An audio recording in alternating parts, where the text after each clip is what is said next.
Hey, team players, it's Joe Rockey here with local football flavor. And today we're going to be starting with our bets and then obviously diving into a ton of fantasy football action. And one of the things that make us different with the way that we give our bets compared to virtually any other site is that there's two different ways you can think about doing investing in general, and betting is in the same component. You can either have your inside information, your numbers, whatever, and that gives you your specific bets. That's like investing in a mutual fund. The hedge manager knows what he's doing, he gets the extra money.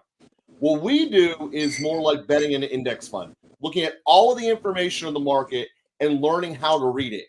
And that's how we get to the four best bets of the weekend here. And then we're going to dive into fantasy football, as I said. So, Bob, I'm going to bring you up here on screen as I bust these out. And first one Bust all here, these out. yeah, that's right. First one here is in London. It is currently a 5.5 point spread with the Bills being the favorite over the Jagoffs. And the numbers are telling you take Jacksonville and the points. This should be about a 3.5 point spread. Currently sitting at 5.5. That is value to you as the better. And that's what ultimately we're looking for. Just where is the couple spots where these are wrong one way or the other, and how do we make money on them? Because this is how you get the edge over the casino. The second game. Talk to us a little bit more here. I want to know, as you go through the bets here, why, as the math works out, why do you think at this moment in time that the spread is 5.5 instead of the 3.5? What is it about being in London for the Jags, and what is it about a game where, I mean, to be quite honest with you, Buffalo came out and absolutely walloped Miami. It wasn't even close. Mhm. So why is this spread? Why is this spread? Why is it there at that number? Do you think? Basically, it's for the same reason it always is. It's recency bias of the public. The Bills just shut down Miami after putting up 40 million points, and they didn't let them do it. And there's an impression that essentially Buffalo's world beaters out there. And the reality is that these two here being on a neutral site, it should be a 3.5 point spread. If this game were in Buffalo, 5.5 is the right number. It's not in Buffalo though; it's in London, which is actually closer to a home field for the Jaguars. So that's the I big thought part. that was it. I thought that was interesting because Khan was like, when everybody was looking for like a London team, they came to that agreement a couple years back, and now that they're playing two games there, and one of them being a home game, that's gonna. I mean, there's going to be a lot more Jaguars fans there than Bills fans, which is going to be a little bit scary. And we saw the Jaguars can get it done, so I think that's interesting. Yep. So the second game goes to one of the weirdest divisions in the NFL right now. All of them 2-2 in the AFC South. Something that no one really saw coming. And when we look at this spread right now, the Colts are hosting the Titans, and the Colts are getting 2.5 points. This That's game absurd. should be a pick'em. By all metrics, this game should be a pick'em. Obviously, it's not, and you're getting a 2.5 points in your favor. Take the points. So this is the second one there. The Mm-hmm. Colts take the points, 2.5 where you can get them. Because as we get closer to Sunday, that number is going to get smaller and smaller and smaller. The next Usual, one is Joe. a classic example of recency bias and not looking at the overall picture. Mm-hmm. Right now, the Cincinnati Bengals are only giving 3 points as the favorite in Arizona. Cincinnati Bengals are about to destroy the Arizona Cardinals.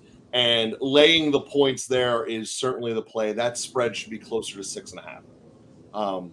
Sure, part of it is the hobbleization of Joey B, but that's already baked into the numbers. Because that's the thing with the markets. They adjust with each piece of information. Even counting the Joey B hobbling, the spread should be much higher than it is. You should be spending a lot more than 3 points to get the Bengals love. So take that. And on the Monday night game, the final Mm-hmm. game of the year here, the wrong team is listed as the favorite. The game is in Las Vegas. The Green Bay Packers are currently a 1 point underdog. They should be a 2.5 point favorite. Not to mention, that doesn't even factor in the fact that the Packers are going to be about, I don't know, 50% of that stadium. So when we look at it overall, the home field advantage isn't going to really be there. Packers are a better team. They should be the favorite. You're getting a 3.5-point edge if you take the I take the money line personally, but if you take the Packers and the point, you're getting a 3.5-point edge over the Raiders, and that's just the way it is. So that's where we start with the bets. Those are the 5 bets for the weekend, and let's dive into some fantasy football here. Talk, Bob. Yeah, before as we talk about, I just think it's interesting that I find that the Arizona Cardinals will be a team going forward here that people are actually talking about a lot because as of last week they're pretty much at the bottom of the rankings, but they're showing that surprising gumption that you wouldn't expect out of a team that supposedly was looking to tank it. So that game against the Cincinnati Bengals, that line is definitely built in to tease us, right? Because the Arizona has been playing fairly well and the Bengals have been playing fairly awful. And it just seems like one of those lines where you will really want to get it, because as soon as it gets closer, you're really going to get that more money on the Bengals.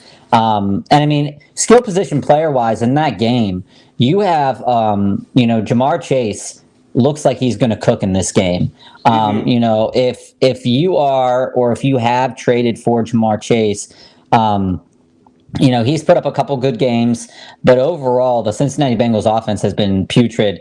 And if you had the chance to go out and get Jamar Chase at this point in the season, this game against the Arizona Cardinals will be a tipping point for the Bengals. If the Bengals lose this game, they are on a road of downhill spiraling, it feels like, because not only is their offensive line trashed, Joey B doesn't have any time to do anything. One of the players that I think is going to be actually pretty interesting in this game is James Conner. Cincinnati Bengals have allowed a tremendous amount of rushing yards over the season, and James Conner has looked very, very spry and good for his age, his health, and Josh Dobbs for his lack of a better word, he's been fantastic for the Arizona Cardinals. They've done everything outside of week 1 because he just got brought in, everything that they've asked him to do. And those are 2 players or 3 players with Chase there that I'm kind of interested in that game, particularly because regular DFS, Connor isn't going to cost you a lot this week. Fantastic matchup, great matchup. Chase has a phenomenal matchup as well if Joey B can get the ball. And Arizona isn't tremendous at attacking the quarterback. They have Zaven Collins and they have a couple okay players, but I think this is a game where Joey B is going to finally find that rhythm to get it to Jamar Chase. And a very sneaky play will be Tyler Boyd in this game. Tyler Boyd is probably going to have a pretty good game. So thoughts on the Superflex this trade I got done, Mr. Grapefruit. I received Lamar Jackson, Mark Andrews, and James Cook for Amon-Ra St. Brown, Kieran Williams. To be honest with you, Mr. Grapefruit, this looks phenomenal. Lamar and Mark Andrews they've shown in the last 2 weeks that they've been cooking. And what I really like about this is that Mark Andrews is a good threat in that red zone. He continues to be the threat that Lamar Jackson is pushing. Zay Flowers is getting them down the field. Mark Andrews is getting them down the field. And when they get down the field, that ball is going to Mark Andrews. Mark Andrews has 3 targets, I believe, in the red zone, 3 touchdowns. And that is a really good thing when you're looking at this trade. Now, Amon-Ra is probably not playing this week. So, Grapefruit is, in terms of the overall worst player in that trade, talent-wise on the field, not necessarily for production on fantasy, is Kareem Williams. Everyone's obsessed with him because he's put up numbers, but that's mostly due to the system. James Cook is a much more talented running back than Williams, and it's just inevitable that Amon is going to get hurt. And you could say the same thing with Lamar, but Grapefruit, I really think that you won with that one pretty strongly, and I like where you're at. Don't put that on the show there, Joe. That looks like spam. So we're back to Grapefruit there. What were what we're looking at in that trade, particularly, I think you did a tremendous job upgrading, and it's going to serve you better in the future here because James Cook is a phenomenal running back. He's going to carry you through the season. You're the best player in that deal is Amon-Ra because yes, Sam Laporta is a favorite target of Jared Goff, but he's a rookie still, and we don't know what we're going to get out of him in the long term. So when all's said and done, I think that you win this trade. And if you go in and upgrade your wide receivers, you could be in for a good season. I'm curious, Mr. Grapefruit, what you're sitting at in terms of wide receivers and what your record's at.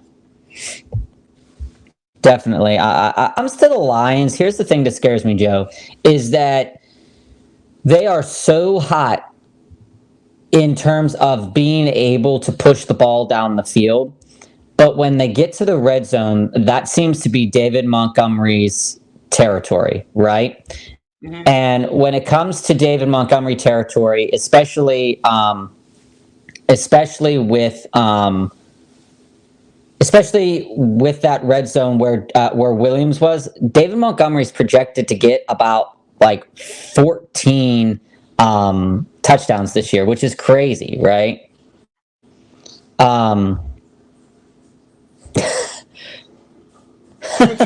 People are crazy right now. So here's the problem with Grapefruit with your receiving core as we're going through it is you don't really getting rid of a Maw really sets you back here.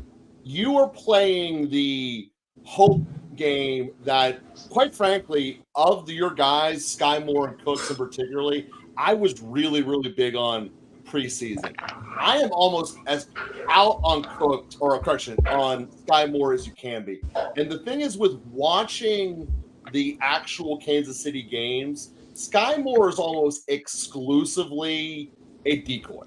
Like when you look at the first way of looking at this, it is just he doesn't look at Sky Moore. His first read is almost constantly at the other side of the field, which is going to hurt Sky Moore in the long run. Now, granted, maybe that changes, maybe not. The great thing about Sky Moore is always on the field, so that's good. But at the end of the day, he's not really being the target. Watson, he's never really been a high-volume guy, so in the PPR world, it's hard to trust him. But of that group, I really think Cooks is going to be the one that steps up once Dallas stabilizes themselves and realizes that Pollard's not the great red zone threat that they have there. Okay, so new one here. Malfoy, don't worry about it. We've got a lot of spam in the chat, so we're just trying to clean it up. But Grapefruit, yeah, I mean, when it looks like, holy shnikes, we've got a ton of people here in the chat, a lot of computer bots and spam. When it comes to your question here, Eckler and Pollard at running back, you can move on. Yeah, I mean, Pollard has great value. If Eckler comes back healthy, you could probably move Pollard, but at this point in time, I would even think about moving Eckler. If Eckler doesn't come back healthy or he's, slowing down a little bit, he provides you a pretty decent value at this point in time that you could probably go out there and get a better wide receiver than Waddle. Waddle's fantastic in his own right, but I don't think he hasn't been able to jive too well with Tua yet this year. There's been, the Tyreek show has been pretty on point. So, when you think about it, who to trade, I don't think you'd want to trade Andrews, but definitely I'd consider Eckler and keep Pollard because I think Pollard has some long-term hold value just because he is set up in a lot of the red zone. He's getting a lot of carries in the red zone. He is the threat in the red zone, unlike CeeDee Lamb. So it's something to definitely consider. For sure. And Dalton Kincaid is good for sure. Joe, this has been an interesting show so far. I've just been going through reading the spam chats. We've never had a bunch of spam like that before, but thanks, Mr. Grape. And talking about some of the games this week, Joe, as you look at some of your favorite targets for the week, who is a player that you're looking at that's maybe kind of flying? You're welcome, Mr. Grapefruit. That's maybe flying under the radar that people aren't really thinking about this week. Yeah, so I'm going to stick in London, and part of this is because what we saw out of Buffalo was they got the Tua, right? And the thing with the Mm-hmm. Bills is that they are not exactly the greatest at rushing the passer, especially with Von Miller being out. So I'm really interested to see, will the Jaguars line be able to hold up? Because I believe if there was time, Tyreek would not have gotten shut down. And I think that this is going to be a big week for Lawrence. That was a very long way of getting there, because I think that we saw two major things from Buffalo. And it wasn't that Buffalo's defense is amazing. It's that if you actually attack Miami, they crumble. And I don't think that that same strategy will work against Lawrence. I think he'll step up and take off with it. And I really do like the passing game of the Jaguars a lot this week, moving forward, because I think that Lawrence is going to be better under the pressure because he is, first of all, and their line's also going to handle it better. So when I look at the direction where we're going at here, I like Lawrence, and that's the guy where I would start with looking at this week. On that note, if you want to break out the trade you were offering me here the other day, we can talk that out as we're going through some things, offering me Lawrence a little bit earlier in the week. We'll get to that. We'll get to that at another time, because I definitely want to touch on a game that I think has tremendous potential, because these two teams have, one of them has some untapped potential. We'll see what happens with it this week, but the other one's kind of just hitting its stride, and it's the Texans versus the Falcons. The Texans definitely don't have a tremendous defense, and the Falcons don't have one either, it seems. Jeez. So I read these and I'm just like losing my mind here. It's kind of crazy, but the Texans versus the Falcons is a really good opportunity. I think that there's going to be a lot of points scored in that game. This is the game that I think that Bijan's finally going to have his breakout. And when we talk about the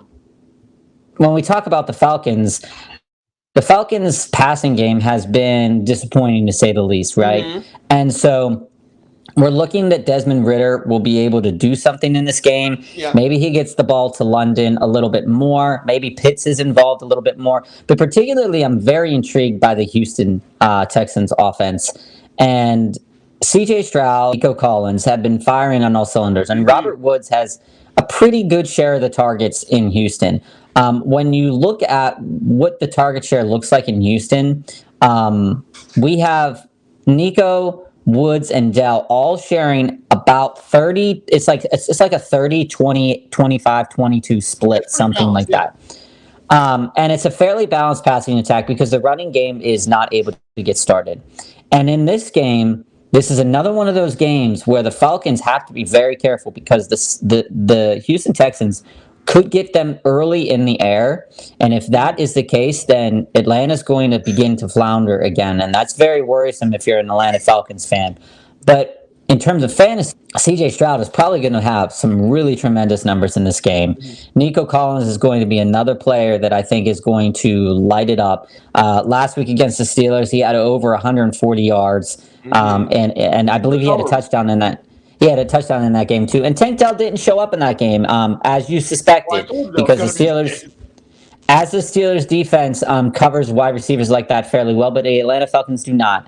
And there's a very good chance that both of those wide receivers could have over 100 yards in this game, and they could feast. And similarly, like I said, Bijan Robinson could be his coming out game, because Houston has those. They have vulnerabilities on defense, and they to not let Bijan get to the outside, get in the inside, open up holes.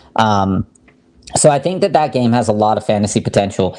And when we think about other games that are on my radar for players that maybe other people have here, the Dolphins versus the Giants could be a bloodbath. And it's very worrisome if you are a Giants fan at this point in the season. I mean, you're going into this game 1-3.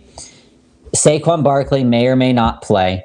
If he plays, there's a very good chance that they don't get like blown out like they did to the Broncos, right? Like that Miami did to the Broncos. But Miami's going to be mad that they lost. Tua's going to probably show out. You're probably going to see a 3-touchdown game from Tua. My guess would be Tyreek's probably going to catch 2 of those, and then it's probably going to go to a random player like Carcroft or the tight end. And Devin Achane and Mostert are probably going to have games as well because the Giants can't stop the run, to say the least. And so that is a feast-worthy game as well. Yeah, I think 100%. it will. And everything I just said about Buffalo a couple of minutes ago about them having not a great pass rush and slowing down Tua, the Giants aren't even close to that middle tier of pass rush that the Bills have. Tua's got feast. I mean, it's just the way it is. Tyreek Hill's going to be throwing up deuces all over the place. He was held to 3 catches last week. He's got to make up yardage, which means he's got to go for like 215. It's going to happen. I mean, there's nothing the Giants really can do. And if it wasn't for the fact that I personally don't engage in bets that have spreads more than 10 points, this would be one of my lay the points action, but I just won't take myself there. Miami's Florida. I mean, there's just no way around this. I mean, what are the Giants? I think they should call off the game before it even happens. So Colm has a question here. Ridley, Michael Thomas, Tua, and Judy for Olave, Achane, and Addison. So Richardson, your other quarterback. So here's the thing, Colm. Ridley, I think, has yet to hit his stride in this offense. Michael Thomas has been getting a lot of receptions, but this version of the Saints offense has not been tremendous. I would not do that trade. Achane is a valuable piece in this trade, but Tua is also having tremendous value. He's useless. Here's what I would consider instead, Colm.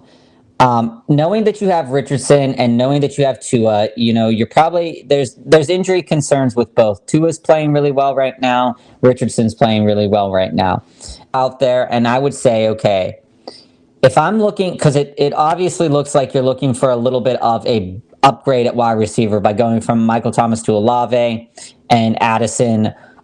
You're hoping that maybe there's some things there. But I think Judy has incredible value with Russell Wilson, and I still think that Ridley has incredible value too. If you're looking for a running back and you want to get a chain, you could go for it because he got 2 touchdowns again last week. He's on a roll.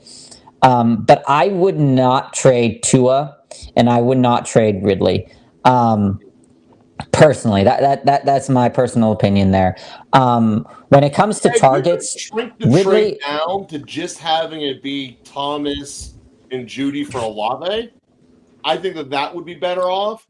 But when you look at the who are your running backs, Colm? Ridley and Olave are basically a push, maybe edge to Ridley, and I don't think that Addison really belongs even at the Judy level. So I would lean more towards Thomas and Judy for Olave and see if you can get that by. Yeah, so one of the things that I think to look up is very important is definitely the red zone for teams that are moving the ball. If you can convince them to do Wilson for Olave straight up, I'd consider that. So here's the thing here, Joe. First off. I wouldn't do that trade, Colm, especially with Ridley. Ridley has 5 targets in the red zone, right? 12 yards, 1 reception. So he's getting targeted in the red zone. These are valuable targets that you don't want to miss out on. Now, having Wilson and St. Brown as your starters is tremendous. Do you start 3 wide receivers or 2 wide receivers and 2 flex, something like that, I would assume. Eckler and Etienne. I mean, if Eckler decides that he's healthy and wants to come back, you are solid. And I wouldn't make a move. Because you are solid in that. Because like I said, Wilson, St. Brown, Ridley, Thomas, and Judy, that is good depth. That's good depth already. And Olave, yes, great player. But he is trapped on an offense now that seems to be it seems to be a weird offense, because when we look at what's happened over the first 4 weeks of the season, Olave has only had 3 targets in the red zone. Mhm. And this is worrisome for a player that didn't put up a lot of touchdowns last year, right? He put up a decent amount of yards and he didn't score a lot of touchdowns. And so I wouldn't go after specifically that guy. And especially with Jordan Addison, there's a chance that he elevates as the season goes on. But right now, when you look at it and you look at the red zone targets, Addison has 2 targets and caught 0. But Hawkinson and Justin, the guys in that offense. So if the ball needs to go there, they're there. So I'd hold off on that trade. And if I really wanted to upgrade my wide receivers, I would definitely think about trading Wilson. Wilson still has value. Wilson still has value right now. He's been putting up points even with Zach Wilson. He's been getting targeted a lot. He has a lot of targets last week. I think he had 11 this past week. And so he still has, I'm trading with the same guy trading my Addison for Tua for. Yeah, I mean, if you got Tua from him, he's solid. Who is there anybody else in your league that's struggling at quarterback? Because I think that because he traded you Tua.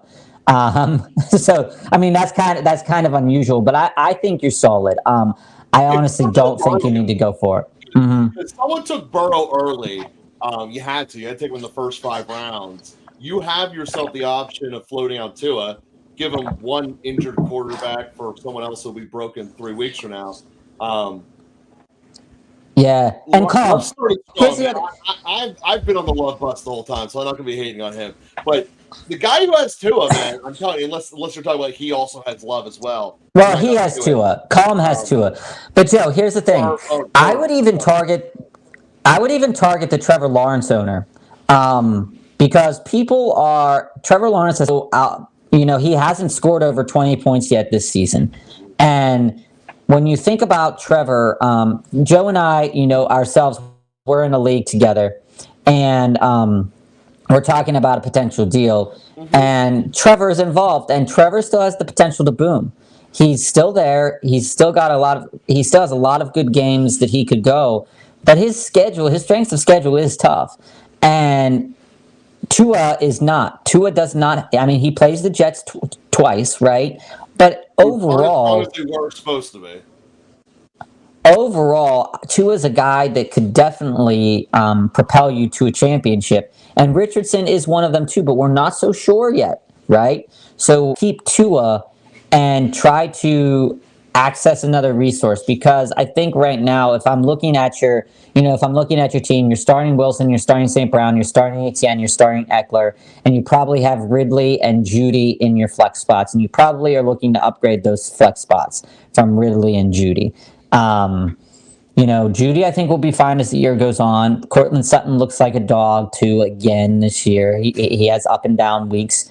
I'd even go after a guy like Hollywood Brown, to be honest with you. Hollywood Brown is one of those players that is in that danger zone where he could get traded. And if he gets traded, he might end up in Carolina.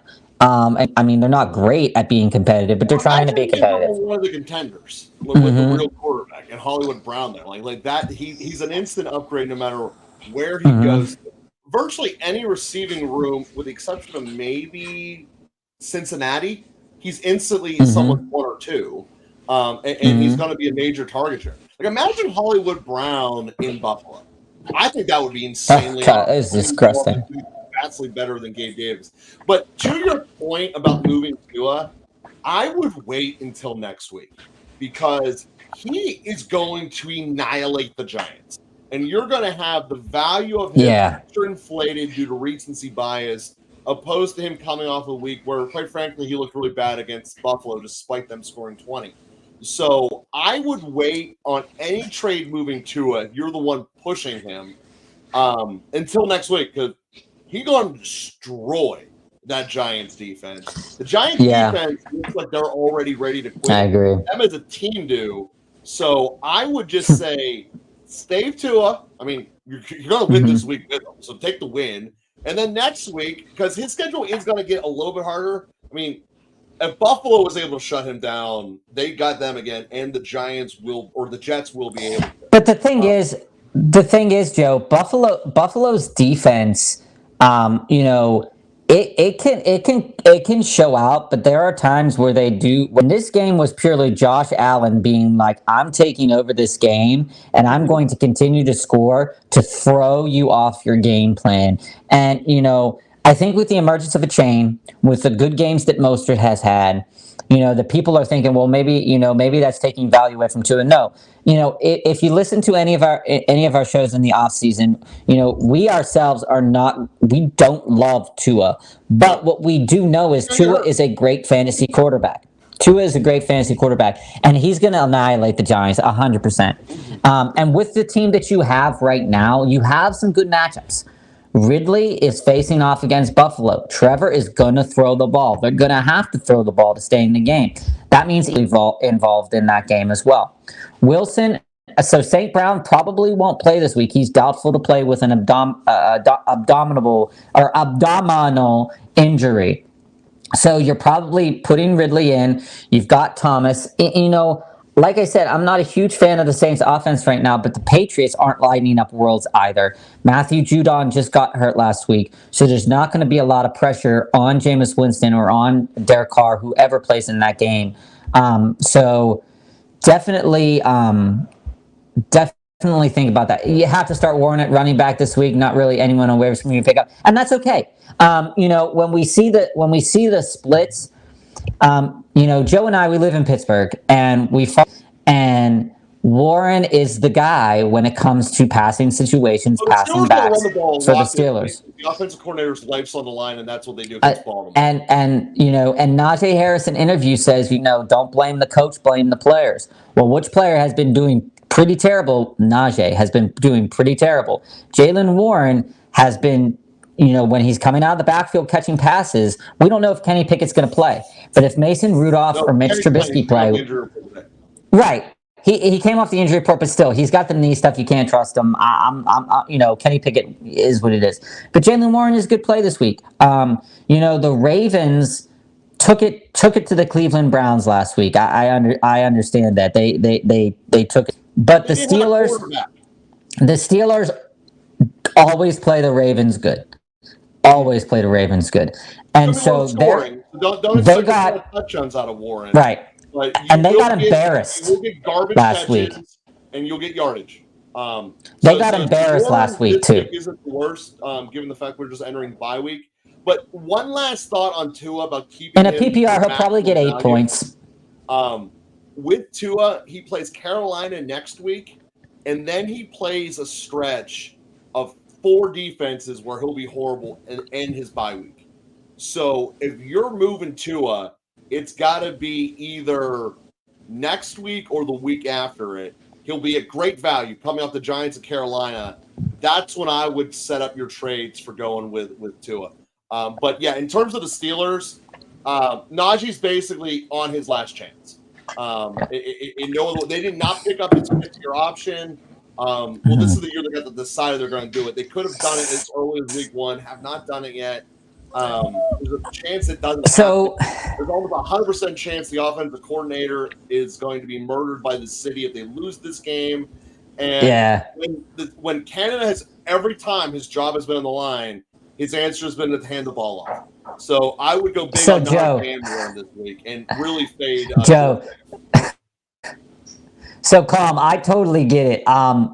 This week, I'm facing Joe's brother, and he had Fields, and Fields put up like 35 points against me. In my other league, I had DJ Moore, and he put up like 45 points. But here's the thing, Calm, that's going to go in your favor this week. Gibbs. Here's the thing that's going to go in your favor. You're going against Gibbs. Gibbs has not been putting up the points that he needs to be relevant as an RB2. He's getting like 8 points, 9 points. He's not doing it. Pollard, you're looking at that matchup. They face San Francisco, right?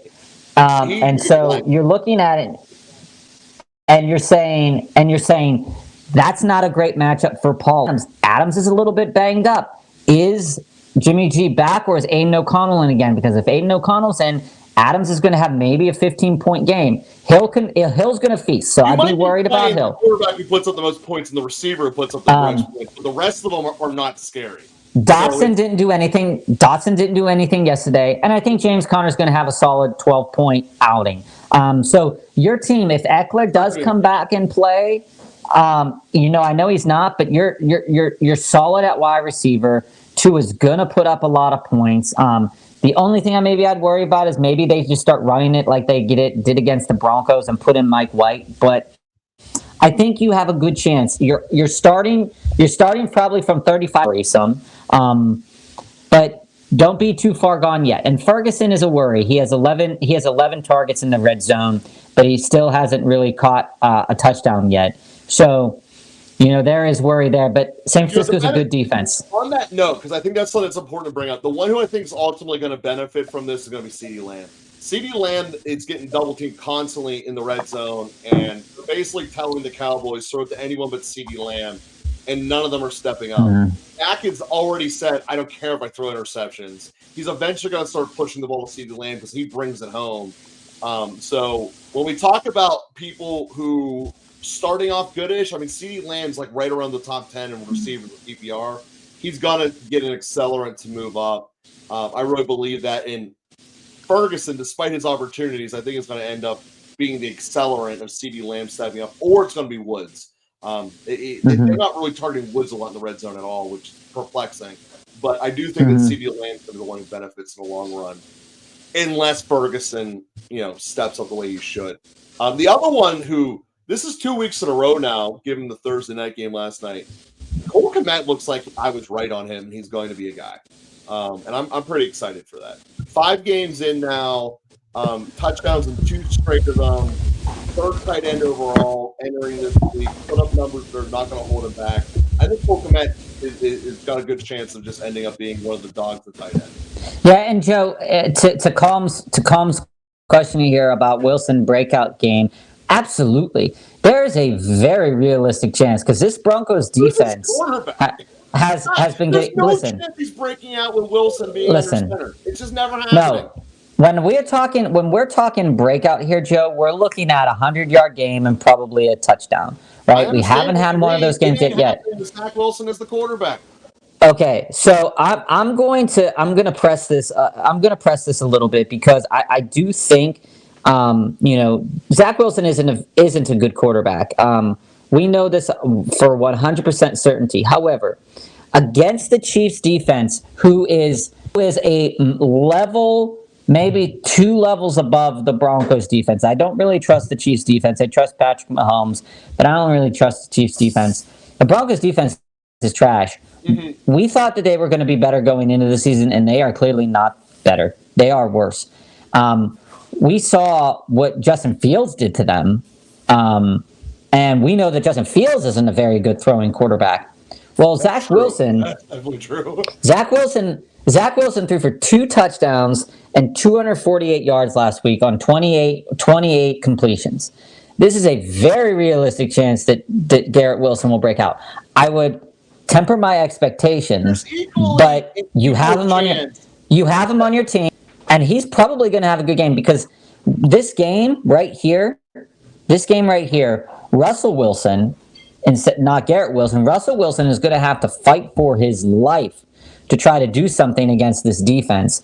And their run game is already, Javonte Williams is hurt, as we expected was going to happen this year. They're going to play Jaleel McLaughlin and Samaje Perine. We know the Jets are pretty decent at stopping the run. They're pretty decent at stopping the pass.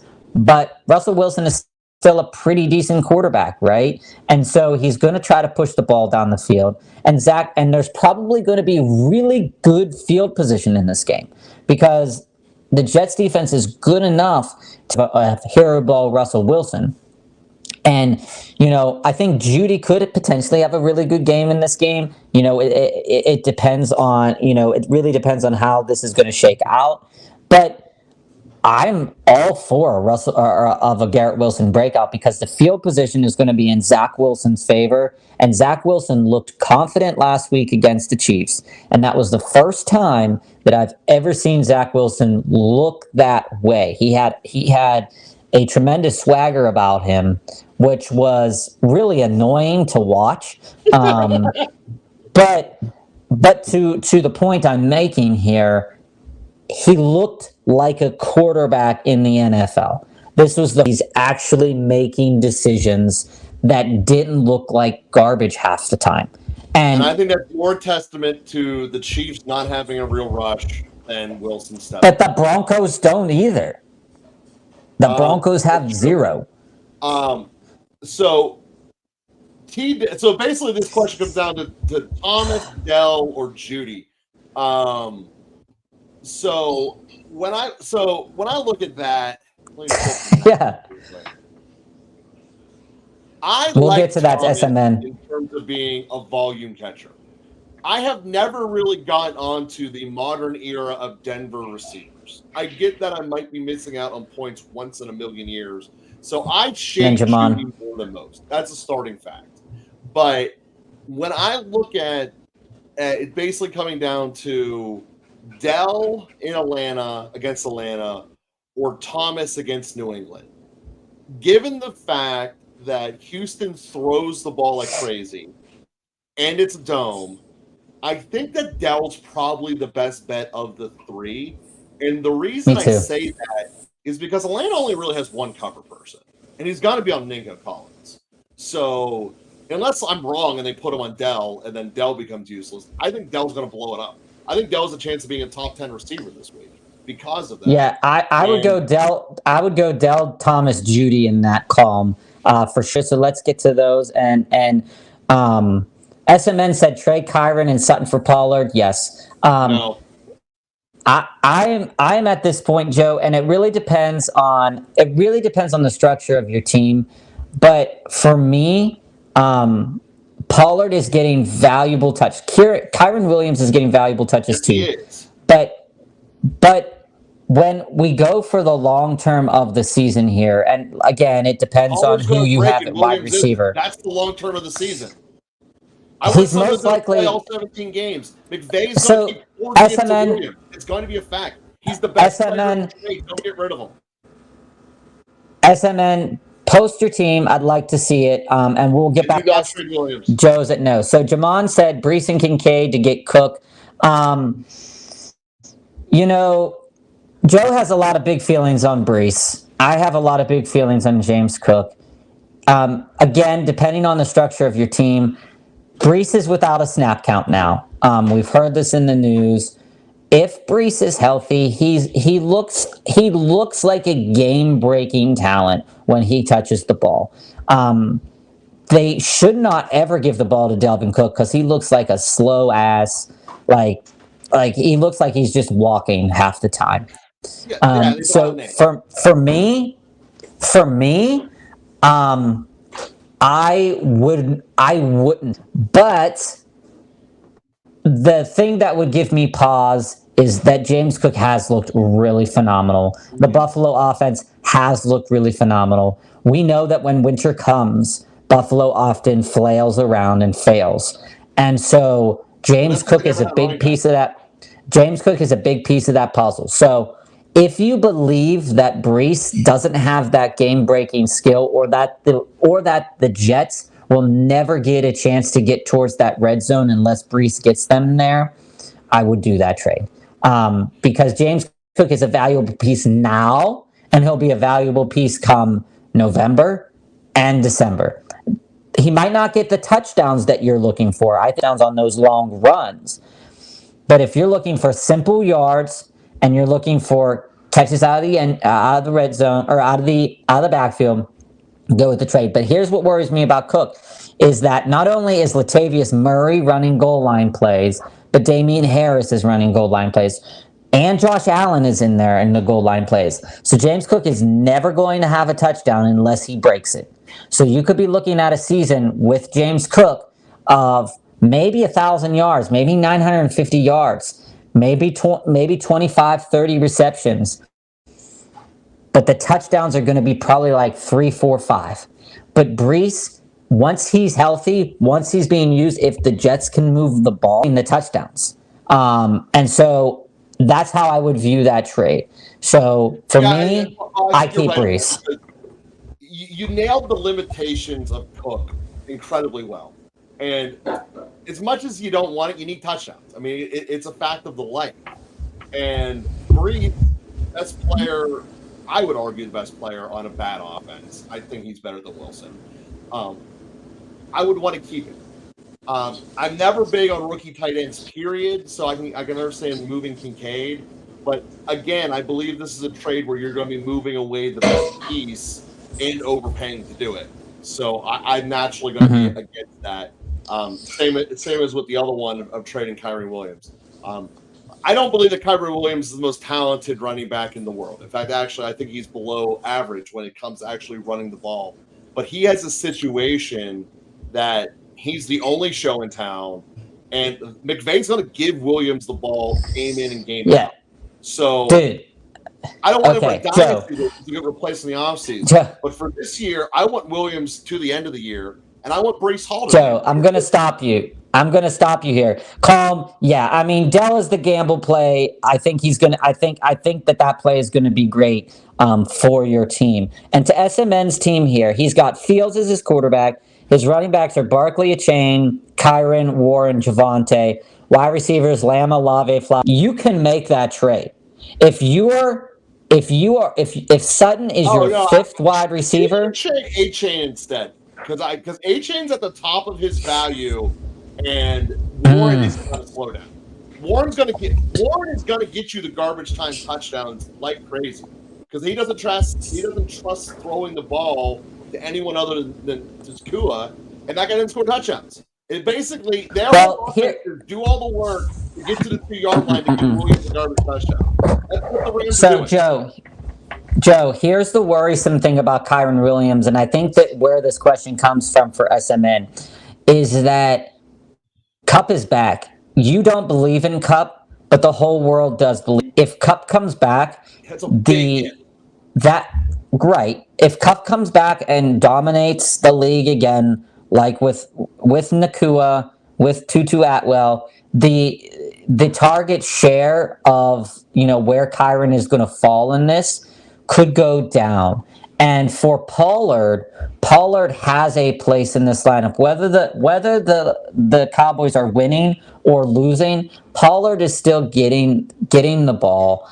And with Sutton as your fifth wide receiver, Joe, I see it. I see the pain in your eyes that you want to keep Kyren and Sutton, but Sutton he's 0-4. You're not winning. He hasn't won with this team yet.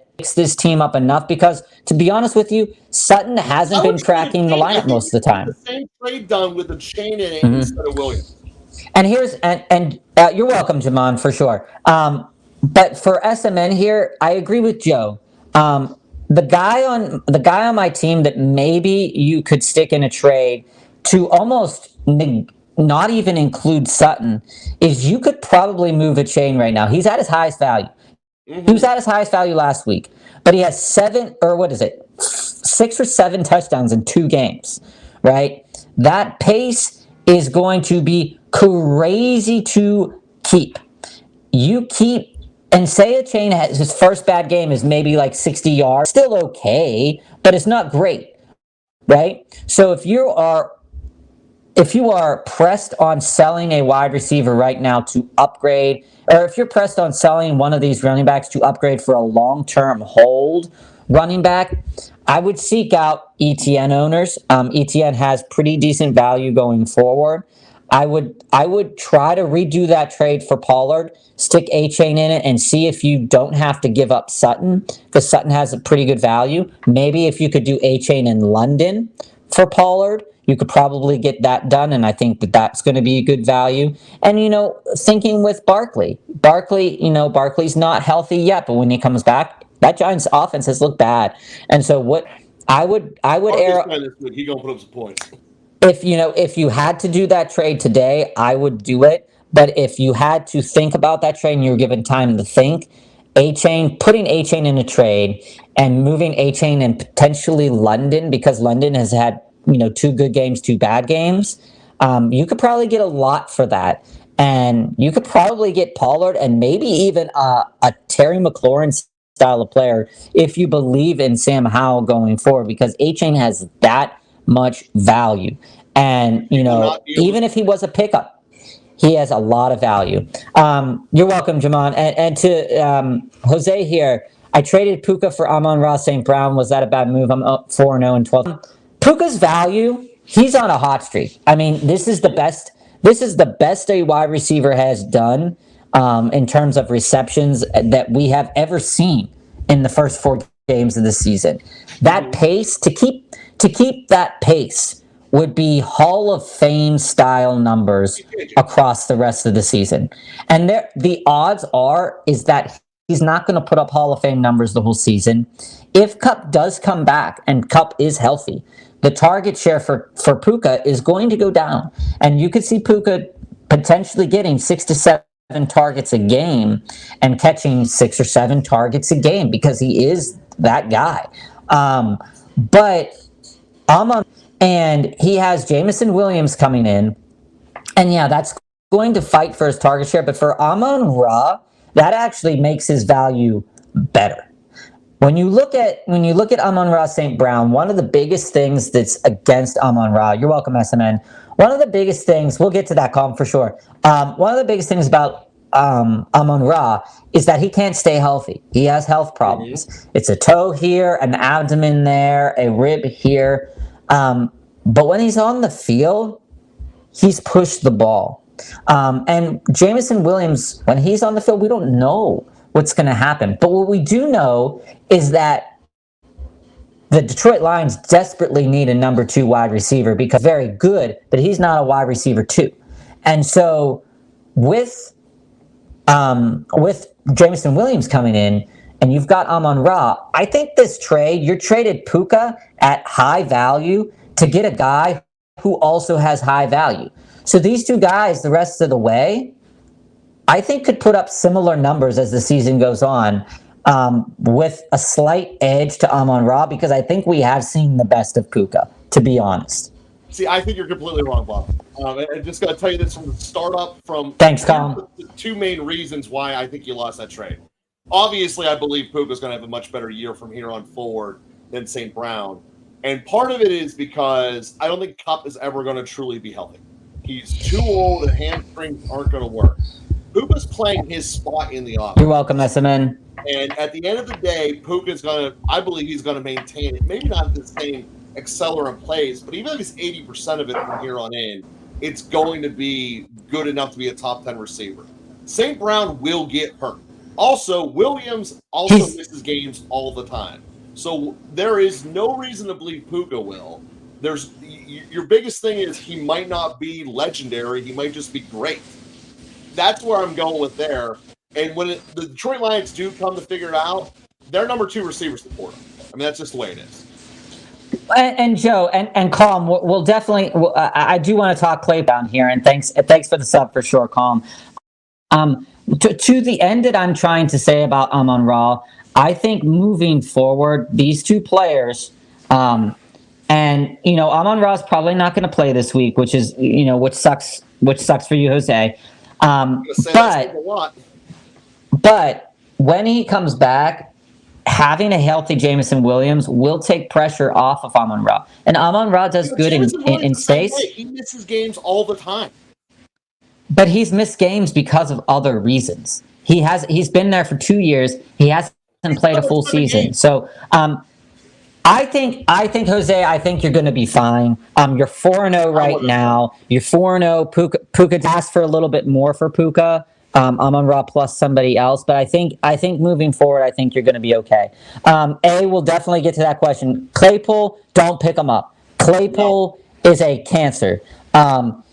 Claypool's, even if he goes to the Chiefs, we saw in Kadarius Toney when a cast-off wide receiver goes to the Chiefs, Kadarius Toney isn't doing well. We've seen other players, not do fantastically well as well.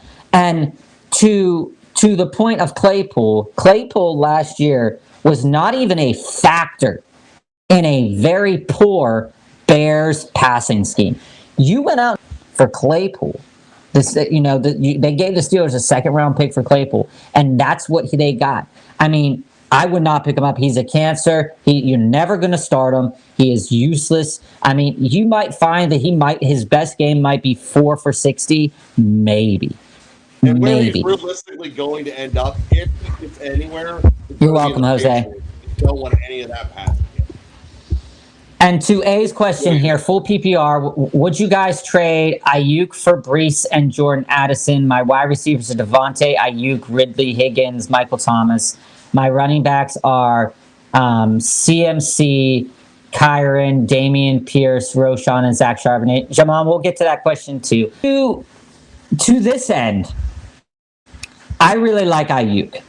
But the thing that I've noticed about this Brock Purdy-led San Francisco 49ers offense is, especially from last week, Ayuk had a great game.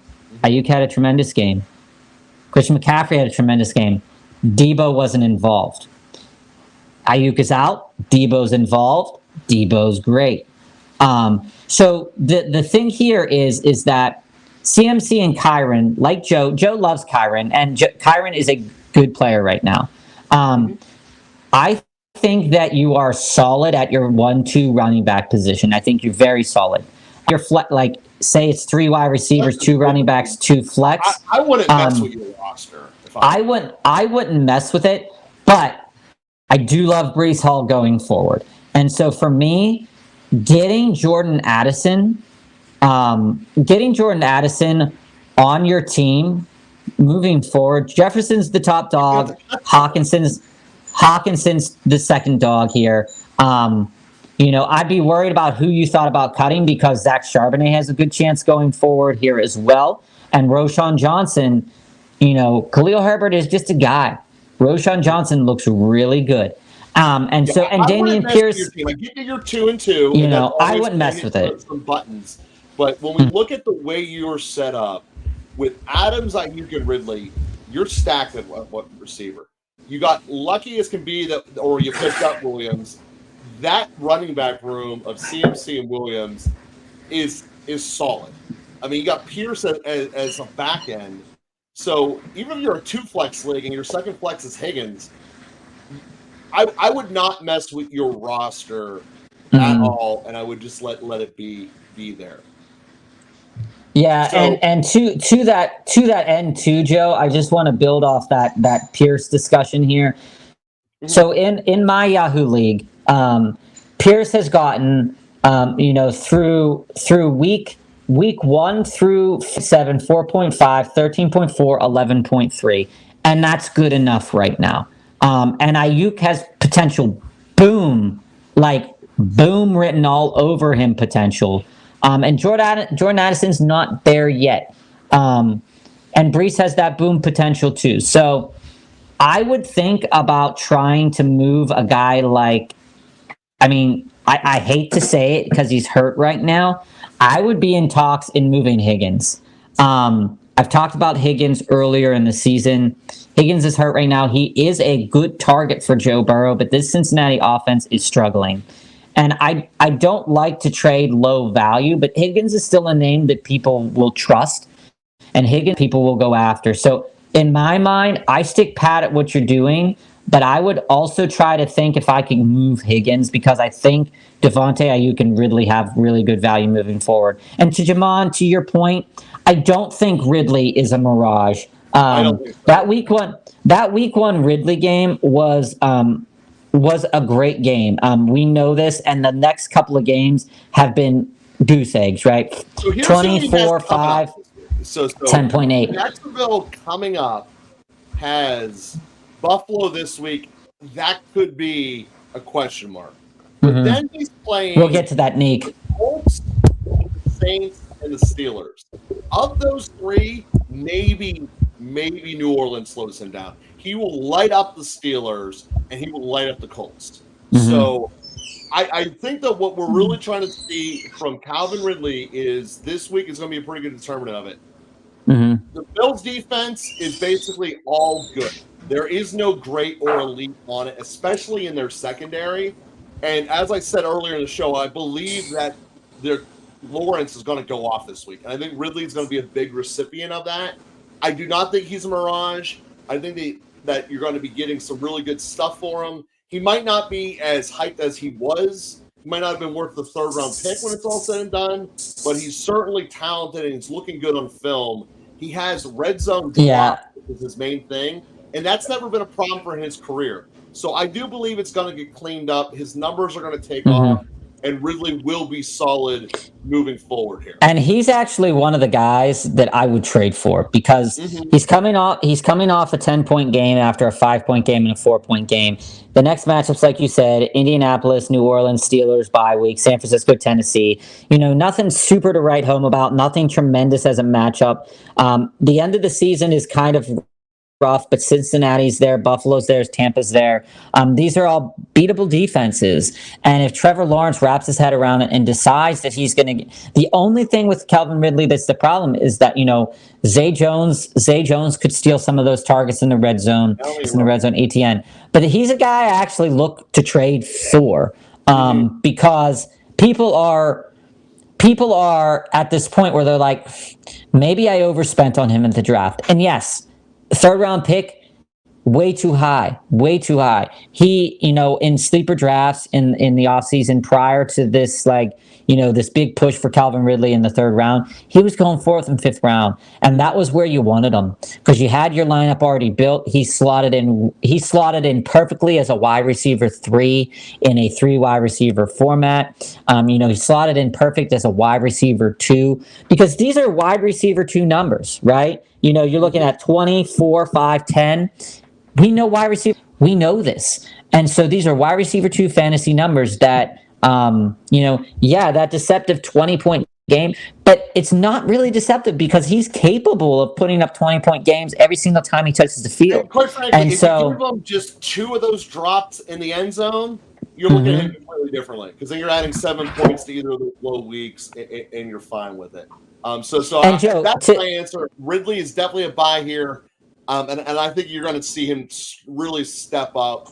And the only game there, the rest of the year, I would consider benching him is the Niners. But the rest of his season, he's going to be a receiver 2. And some of the weeks, particularly against the Steelers, he's going to put up some great numbers. So to go to the next question here. Thanks, John. Under no circumstances should Christian McCaffrey ever be traded, no matter what you're getting in return. You can get Jay Jeff in return. You do not trade Christian McCaffrey under any circumstances. Yeah, I'm totally with Joe on this, Neek. Taylor and Kupp look on paper like they would just take you to the stratosphere of championship. 3 years ago. Christian McCaffrey can too. We saw it this week with 4 or 5 touchdowns. San Francisco is trolling people right now. They can do it through the air. They can do it on the ground. They can do it on the defense. Without me placing my curse upon the San Francisco 49ers, they honestly are the best team in the league. And Philly's good. San Francisco's the best team in the league. Philly's good. Philly's good. Ready to go there yet. But Philly's made some. I get that all the casinos are saying it. All the math is there. I can't write Philly. I'm not writing off Philly. I'm just saying that Philly's game plans need to be a little bit more sound without that tush push. They're looking at games, dude. Joe, they almost lost to the Commanders. They almost lost to the Vikings. Right? They almost lost to the Patriots. There has been no game this season that the 49ers that I'm saying maybe they lose. College football and style points matter. Niners all the way. I just don't believe at the end of the day that when San Francisco plays a real opponent, which they really haven't done yet, that it's going to look like that. I think that San Francisco is going to make any bottom of the barrel team look like a D2 football team. But who's actually playing the elite? Everyone's so excited with this Dallas game. If they stormroll Dallas the way that they have been everyone else, it's no question. I mean, I might even put money on going defeated. Joe, week 12. Week 12, we get to see a possible NFC divisional matchup because that's 9. We'll see when the season comes down to it, week 12, who actually is the top dog. Because, I mean, I'm excited. But Christian McCaffrey is the most important asset in fantasy football, even higher than Justin Jefferson. I think it was personally silly for people to rate Justin Jefferson and Jamar Chase ahead of Christian McCaffrey. If you watched any of our programming in the summer, Joe and I, we've been doing fantasy football drafts since 2000, 1999. I even had a league with Eddie George in it back in like 1997 when everything was on pencil and paper and you had to look in the newspaper. I'm not that old, so I was playing this as, you look at it and you say, well, what players have come out of fantasy football that you're like, yes, I want him? Sean Alexander, yes, I want him. LaDainian Tomlinson, yes, I want him. Kurt Warner, after that really good year, yes, I want him. Adrian Peterson, Priest Holmes, Larry Johnson, guys like that. These are all running backs. You have never walked into a season outside of after Randy Moss's like 20 touchdown year that was absolutely insane. You have not walked out of a fantasy football draft of the first round and said, I want to take a wide receiver first, no matter how much the game has changed. I'm not thing against Justin Jefferson, but what I'm simply saying is no matter what you go into the first round with, when you have running back is always going to be the best value player in the draft. When you have a number one running back on the board like Christian McCaffrey, like you had with Adrian Peterson a couple of years ago, you take him. Now there are going to be years like AB that AB goes off, and the person that drafts AB is doing really well. Jonathan Taylor, we took him last year, and he sucked last year, but all of the metrics were there for him to have another solid season, and injury got in the way. Injuries always are going to get in the way. This hurt in San Francisco yet. I'm amazed by that, but it's a fact. And McCaffrey has gotten hurt in the past. Production out of McCaffrey in Carolina. We've now seen it out of him in San Francisco. He's the best player. He's the best player in the game. Even if he has a bad game, his bad games are like 60 yards and 2 touchdowns. So that's not even a bad game at all. And Kupp has the potential to be game breaking too. But again, coming off a hammy injury, I'm on the McCaffrey bus all the way, 100%, which probably just cursed him. But I don't think Kupp is going to produce. See, I believe Taylor will, because I don't think there's anything actually wrong with Taylor. Taylor's essentially doing the same thing Eckler is, saying, until I get paid, I ain't playing. Okay, that's cool. That's fine. It's not going to be good the first week he comes back. It's going to be a slow burn, just like it is with Josh Jacobs. But by the time the playoffs come around, Taylor will be great. The problem is if you trade McCaffrey, you won't get to the playoffs. Yeah.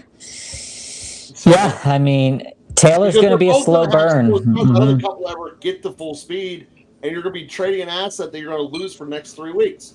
All right, so boom. Should I try to trade Mostert? I don't need to read the rest of that question. The answer is yes. Mostert is at the peak of his value. I guess he really was last week. He is going to destroy. Everyone on Miami's put up a ton of points this week against the Giants. You might want to wait until after this. But getting rid of Mostert for Taylor, I think, is a great scenario. Any other running backs, if you could get that, if you can get Williams from the Rams, I would certainly want to pull that because I know Williams is going to play the whole year and he's designed for touchdowns. I would also try to go after.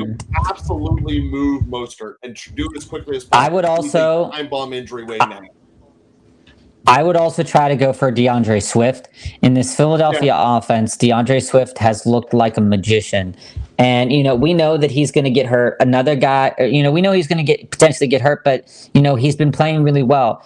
So that maybe this is the year for him. Another guy I'm looking at is Aaron Jones coming on. The Packers are good. They're a good enough team, and they're moving the ball. He looks really, I think he's going to come out and be hot with it. I still Brees stand Hall. by it. I believe Aaron Jones is going to lead that team in touchdowns. Brees Hall, another player, has the potential to have game-breaking ability here. And the other ones you could got. Yeah, some people might. I wouldn't go. Last week I said maybe go after Joe Mixon. Cincinnati, I thought Cincinnati was going to be different this week. Not anymore. I would even think about if you could go after James Cook. Like we said earlier, James Cook is a yardage guy. Maybe he'll fall into the end zone, but I doubt it. But if you can get JT from Mostert was probably a late round pick for you or a waiver wire pickup for you. And to be able to turn a late round pick or a waiver wire pick into somebody's 5th round, 6th round, 2nd round pick, depending on when you drafted for JT, JT is going to be a slow burn, like Joe said. You know that Mostert isn't going to dress in December, and JT is going to dominate.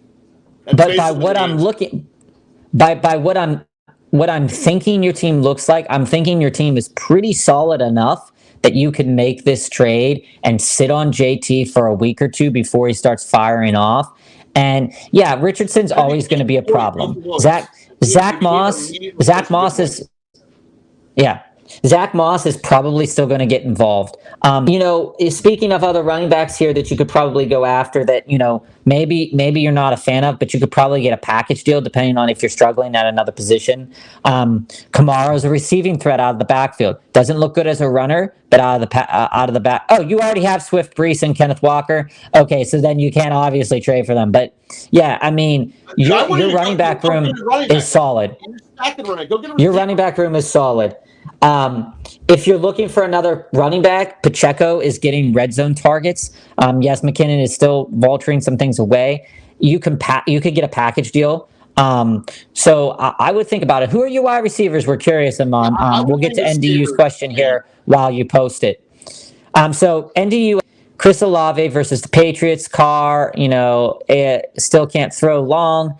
JT, if he starts, versus Tennessee. Ramondre marked questionable versus Saints. Takedale versus Atlanta. I also have Jordan Addison and Drake London on bench. Here's how I rank them. Here's how I rank them. NDU. You got some pretty terrible matchups here, and so this is how I rank them. Joe, let me speak. Okay. Tank Dell is my number 1 out of that list. Tank Dell's matchup is tremendous this week. Atlanta's secondary. If you're in any IDP leagues, you know that Atlanta's secondary is racking up a ton of tackles, which means they're not stopping anything. They continue to go. So, Atlanta DBs in IDP are putting up a tremendous amount of points. Richie Grant, Jesse Bates, on a week-to-week basis, they're putting up between 7 to 14 points a week just in tackles. And that means that the ball's getting downfield.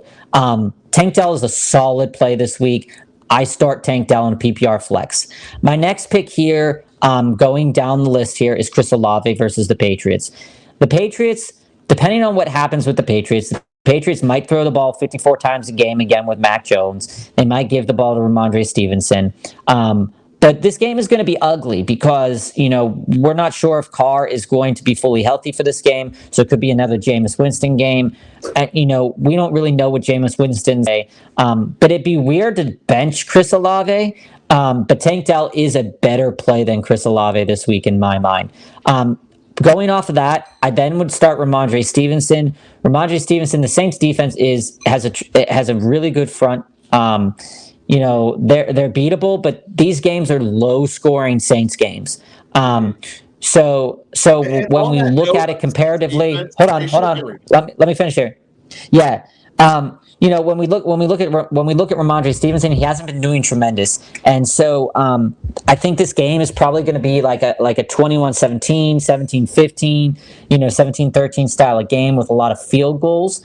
I stay away from Ramondre Stevenson. That's not to say, but it's not going to be the numbers that Tank Dell could put up or that Chris Olave could put up. And lastly is JT. Tennessee has a good front.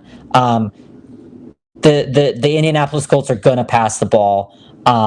Michael Pittman's probably going to have a really good game. Josh Downs, Alec Pierce probably going to have decent enough numbers. You might sneak in a touchdown for the tight end, but I stay away from JT this week. He's even if he starts, I mean, there's a good chance that he's in the doghouse anyway, and Zach Moss is going to still get a lot of touches. So in that order, Tank Dell, Chris Olave, Ramondre, and JT. And I'm pretty sure Joe would agree with that. I gotta agree with all that. I just want to add on to the JT thing is when you're entering with that much time off, it's going to be almost exactly what Josh Jacobs went through. If you could afford to keep him on your bench for a week, maybe 2 weeks, I would. It all depends upon when you draft him. If you drafted him before you knew he was sitting out in the second round, you probably don't have the luxury. But if you do and you can, I would go there in that type of direction because I think you'll be better off. Mr. Celtic, you absolutely need to upgrade your receiver room, man. Like you got yourself CD and then a bunch of dudes. So I would. Well, hold on, Joe. Or Mostert, rather. You're welcome, MDU. And Joe, a bunch of dudes. You have Pittman ranked as your preseason number 15 wide receiver here. Receiver one. But you can get Amon, I agree. Ridley right now. And I agree. Going to start over all of them. And here's the thing too, Amon. CD hasn't been lighting the world on fire. We expect him to do better. Pittman had a down week last week, I believe, but he's had a lot of receptions in other weeks. McLaurin with Sam Howell isn't it. And it's a little disappointing. Gabe Davis is a 1 reception, 1 touchdown type of guy. We haven't seen him post like 5 receptions yet this year or even 4. And D-Hop, I'm worried about the Tennessee offense because, they're struggling. They're struggling to move the ball at various points in time. So in my mind, you could probably You could probably trade Mostert for someone like Ayuk, you can trade him for Ayuk, Ridley. Maybe you want to pair him up with a guy who has Hollywood Brown and Nico Collins. If people don't trust Nico Collins, you could probably go after something like that. There's a lot of different options you can do here because Mostert has a lot of value for you right now. And we really like your running backs. Yeah, Kenneth Walker might lose some touches as the year goes on to Charbonnet, but Walker's a dog. You can't start him this week because he's on his bye. But it's really something to think about. Yeah, you might be nervous about Swift with those running backs there, but Swift has proven his worth. And outside of an injury, he's the hot hand, and he's going to keep going. And until that matchup comes, he's solid. And on that note, there are just some teams that get hurt all the time, right? Like the Giants and the Chargers, they're going to get hurt. And Detroit's kind of in that category too. But in general, Eagles don't go down. And I think that might be a benefit for Swift. And I'm basically just saying this. Injuries are a huge part of this game, and being able to project them is how you win and lose. I don't have Swift as being one of these guys I'm worried about getting hurt. It used to be a factor when he was in Detroit. It's not one now. So I would be absolutely confident with Swift, Brees, and Walker, being my backs, moving Mostert at essentially a peak value, and getting a guy who's going to end up being a top-tier receiver that no one thinks there yet. Ayuk is a perfect example of that. The other one who might be good for you that no one's thinking of is Waddle, because there's a very good chance he keeps producing. He might be overrated in some people's eyes, but you could do a Miami for Miami trade, and someone might be more willing to accept that. Yeah, and here's the other thing that you could probably do too, Amon. You could probably, I know, Joe's not a big fan of him because of the injuries. You could probably somebody. You could probably go out there and get, not anymore, but you could probably go out there and say Christian Watson or Dobbs from Green Bay.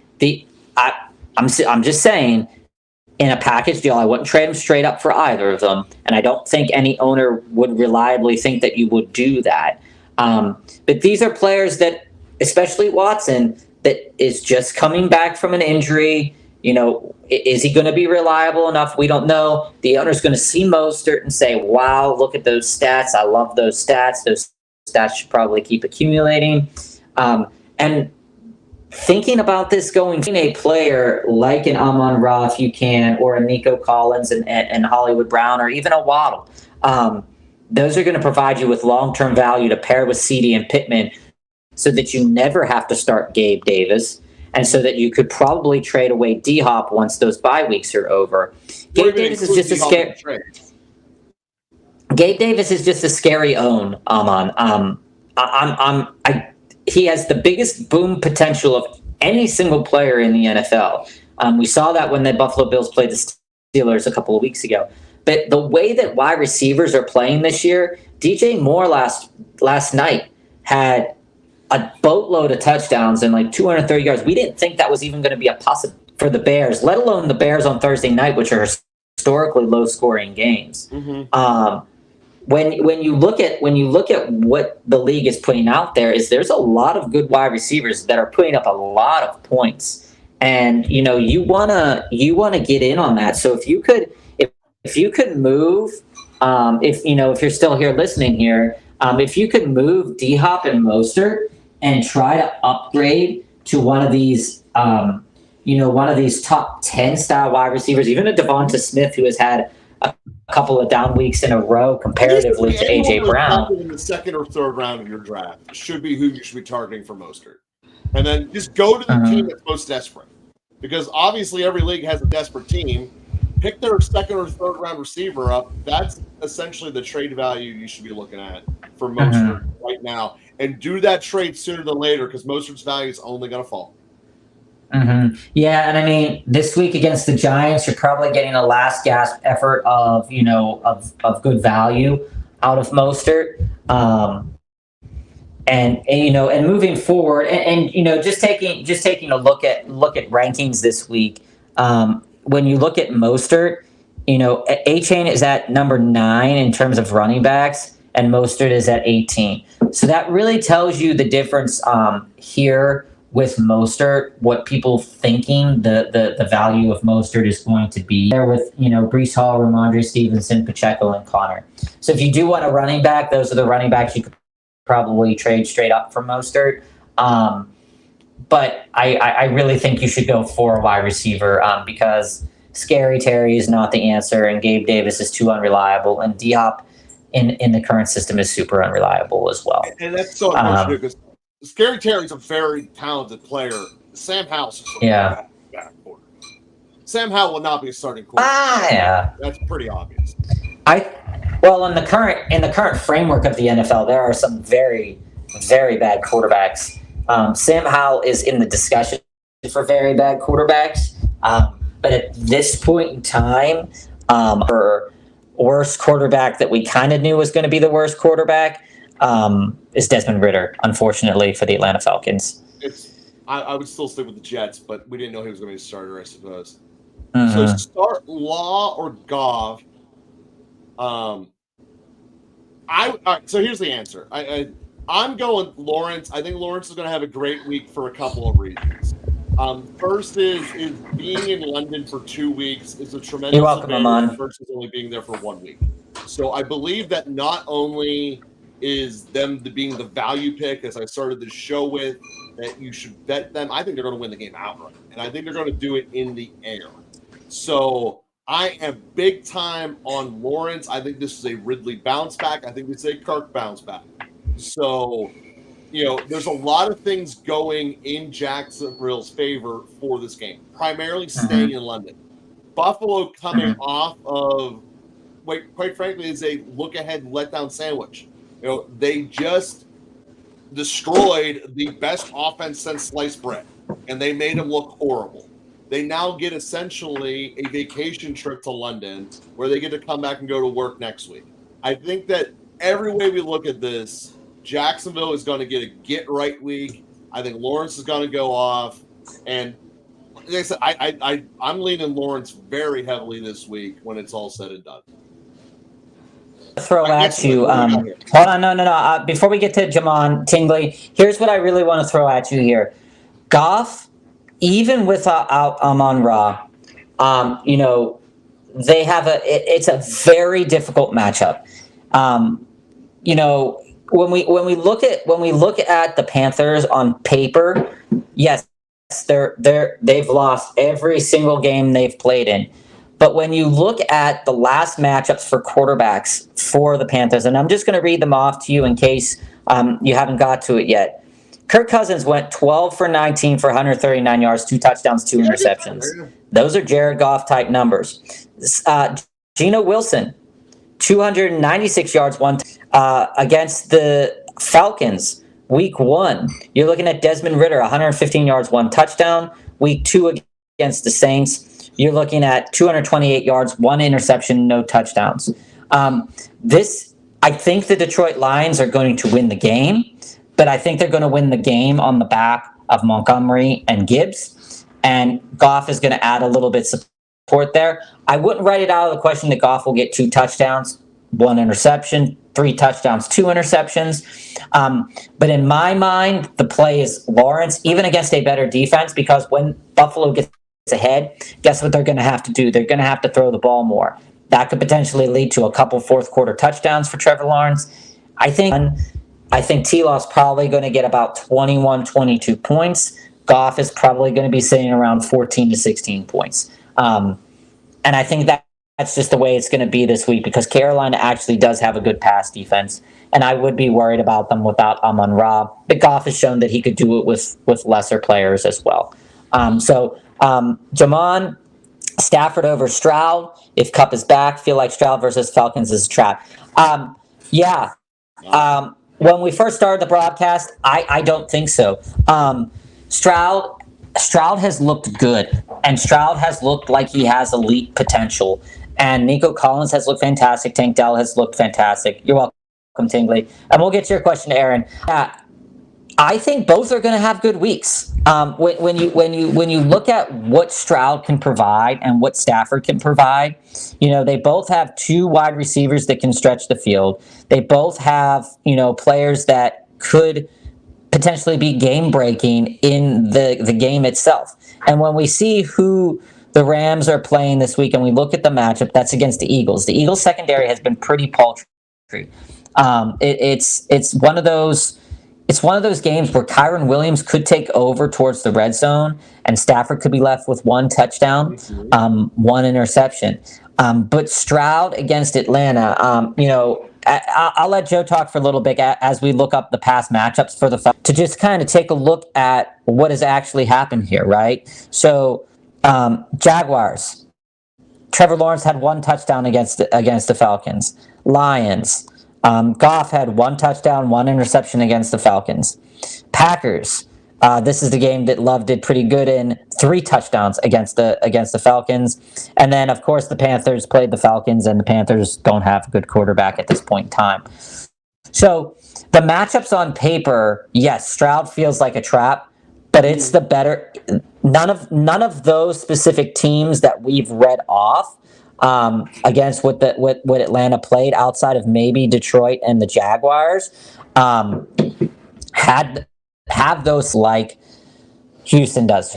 Obviously, Atlanta's watched the tape. Atlanta's going to try to stop that. But same with Philadelphia. I would trust Stroud this week over Stafford, and I would take that to the bank. So I'm also Team Stroud all the way on this one. If you look at the Steelers' defense, while it has many flaws, it does have one of the best pass rushers in the NFL. And Stroud never felt under pressure that entire game. And he really hasn't most of this year. Atlanta does not have a pass rush. And I believe that he is going to pick them apart. I get why everyone thinks that this could be a trap, because it looks like it's so obviously going to happen. Listen, Houston's but they don't have a run game. Houston doesn't have a run game. The only thing that could stop Houston is Bijan Robinson. That's the only thing that can stop Houston's offense. I mean, being totally blunt here. And when we look at that game overall, I don't see a way where Stroud doesn't go off. I mean, I get that he's not like the big sexy name or anything like that, but he could be. Every single year, we always have that interview. about October-ish, because Zach Wilson had this one last year. Just think he remembers me, where they had the preseason or the pregame interview where he's like, "I'm on top of the world and I'm awesome." This is going to be the game that's going to earn that for Stroud. Where it's going to be, he came out on fire, he's looking great, and it's going to go. And I really do think that when we look at this overall, Houston's going to be in a good shot. I don't even understand. I get that it's in Atlanta, and I know the math and all that. I am personally thinking that Houston's going to pretty much crush them. Like I said, the only thing that can keep them in this game is that Bijan Robinson holds the ball for 40 minutes. It's possible. Yeah, and it's possible, but I still think even in the case, Stroud's going to dominate more than Stafford will. But here's the thing: when it comes to these quarterbacks, you obviously want the quarterback touchdowns, right? And so I could very well see both of these quarterbacks putting up 2-3 touchdowns easy, 200 yards. I think I like Stroud. Take it to the bank. I like Stroud. However, I don't think either of them are going to be doing particularly bad, and I think the differential in points is going to probably be small. Because it's a good problem to have right now. It's a good problem to have, yeah. But I'm Team Stroud on this one. So let's get to Aaron's question. Thank you, Jamon. Do I trade Adams for Tyreek Hill? If you could find someone to do that trade, and that has been proposed to you, Tyreek's going for a record, baby. We think Joe has this feeling that Tyreek's going to break at some point in time, and that very well may happen. But Devontae Adams is banged up this year. Two shoulder injuries, and they were scared last week. If he fell on his shoulder, he'd be out for a very long time. He already got banged up with concussion. He's a dog. I mean, we saw that this week. We've seen it every single week that we have seen it every single week that he's ever played football professionally. He's a dog. He's a matchup nightmare. People aren't going to stop him. And so the question is the Tua train going to keep moving down in Miami? There's nothing to say that it's going to stop, but it's probably going to stop if Tua does get hurt. So injuries all can say you have to make this move. But if this was proposed to you, I wouldn't turn it down. And that's kind of where I'm at right now. I wouldn't propose it, but I wouldn't turn it down if it was proposed to me. And you're welcome, Jamon, for sure. And let me hit the thing with Miami. Buffalo, again, nothing is elite with Buffalo's defense. Nothing's even great. They have a bunch of good and above average players for all 15 that they put on the field. But the thing is, they schematically just showed how you break Tua.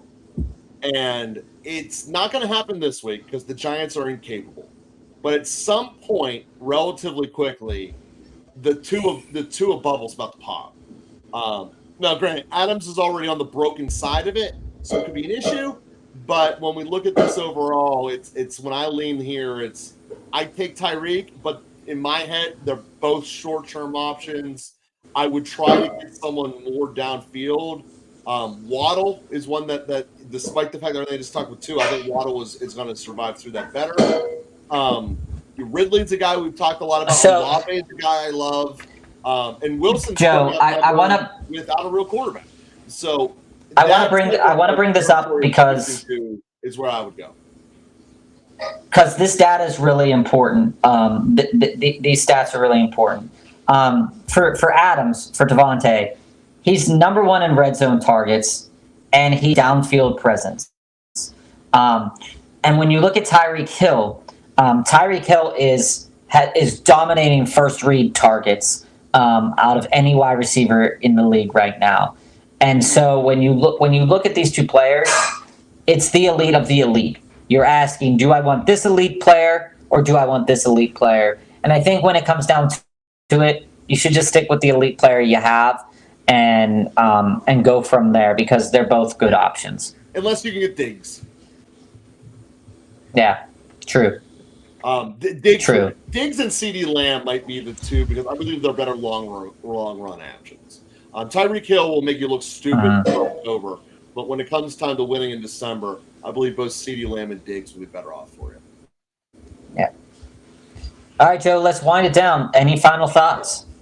Like I said, I really do think that Jacksonville is going to be there. When I look at my Aaron, intercepted, solid. Just to recap the value bets, it's Jacksonville taking the 5.5, Indy taking the 2.5, Cincinnati only laying 3, and Green Bay, who should be the favorite. You can get points on them right now. Those are the 4 bets to go with it. All team players, we thank you guys for watching. If you haven't already, click subscribe and tell other people about us, man. We want to help you win your leagues. That's what we do. Make money, win leagues, whether it be betting or on the fantasy football side. What we do. Appreciate it, everyone. We'll be back next week.